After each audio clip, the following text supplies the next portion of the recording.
மத்திய அரசாவது double engine Sarkar. இன்றைக்கு பார்க்குறீங்க மக்கள், அதனால தான் பாரதிய ஜனதா கட்சிக்கு இன்றைக்கு மிகப்பெரிய அளவில் ஆதரவு கொடுத்து கொண்டிருக்கிறார்கள். ஹரியானாவில் டபுள் இன்ஜின் சர்க்கார். ஹரியானாவுடைய வளர்ச்சி இன்றைக்கு மிக வேகமாக இருக்கிறது.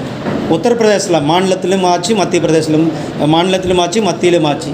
மத்திய பிரதேசம் மாநிலத்திலும் ஆட்சி, மத்தியிலும் ஆட்சி. இன்றைக்கி மிக வேகமாக வளர்ந்து கொண்டிருக்கிறது.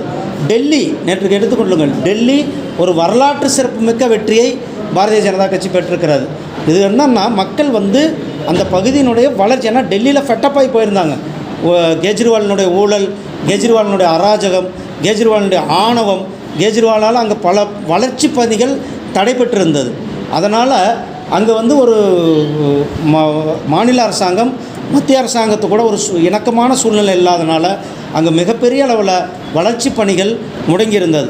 இன்றைக்கு அங்கே மக்கள் பார்த்தார்கள். அதனால தான் கெஜ்ரிவாலை தூக்கிவிட்டு மாநிலத்திலையும் பாரதிய ஜனதா கட்சியை கொண்டு வந்திருக்கிறார்கள். வளர்ச்சி வேண்டும் என்பதற்காக. வளர்ச்சி நீங்கள் பார்த்தீங்க, உடனடியாக ஆட்சி வந்தோடனே யமுனாவை உடனடியாக க்ளீன் பண்ணி கொண்டு இருக்கின்றோம்.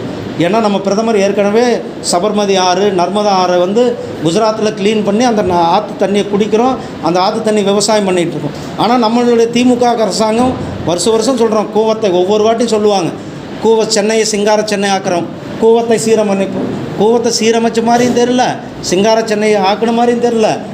கூவத்தை விட இன்னும் கீழே தான் போய் கொண்டு இருக்கிறது. மக்களுக்கு வளர்ச்சின்னா மத்தியிலும் ஆட்சி, மாநிலத்திலும் ஆட்சியில் இருக்கும் பொழுது வளர்ச்சியினுடைய விகிதம் டபுள் மடங்கு. இன்றைக்கி பீகாரினுடைய வளர்ச்சி, ஆந்திர பிரதேசனுடைய வளர்ச்சி, மகாராஷ்டிராவுடைய வளர்ச்சி, இந்த மாநிலங்கள்லாம் மிக வேகமாக வளர்ந்து கொண்டிருக்கிறது.